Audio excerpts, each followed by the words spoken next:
नमस्कार विद्यार्थी मित्रांनो, आपण पाठ क्रमांक 10 पंडिता रमाबाई हा पाहत होतो. मागील भागात आपण पाहिले स्त्रियांना प्रोत्साहन मिळावे म्हणून शिष्यवृत्त्या दिल्या पाहिजेत अशी शिफारस पंडिता रमाबाईंनी हंटर कमिशनकडे केली. आता आपण त्या पुढील भाग पाहणार आहोत.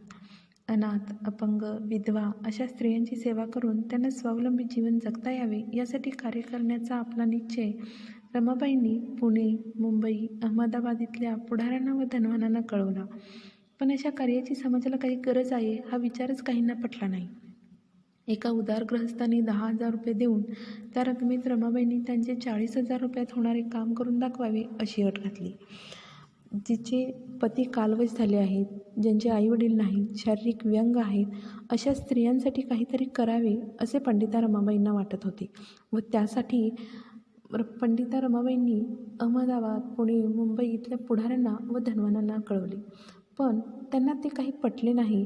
म्हणून एका उदार गृहस्थाने त्यांना 10,000 रुपये दिले.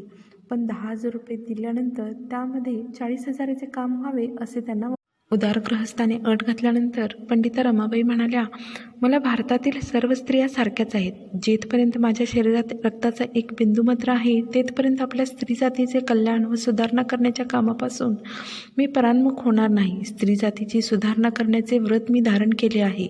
रमाबाईंच्या ह्या उद्गारावरून त्यांना एकूणच स्त्री जातीविषयी किती अपार प्रेम होते आणि त्यांचे दुःख दूर करण्याविषयी किती तळमळ होती हे दिसून येते.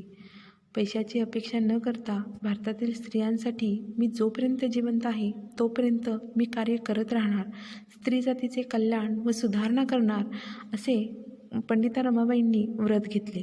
आणि म्हणूनच स्त्री जातीविषयी अपार प्रेम व त्यांची ही तळमळ ह्या त्यांच्या वाक्यावरून आपल्याला स्पष्ट होते. तर विद्यार्थी मित्रांनो, पंडिता रमाबाईंचे हे कार्य खूप मोठे आहे. धन्यवाद.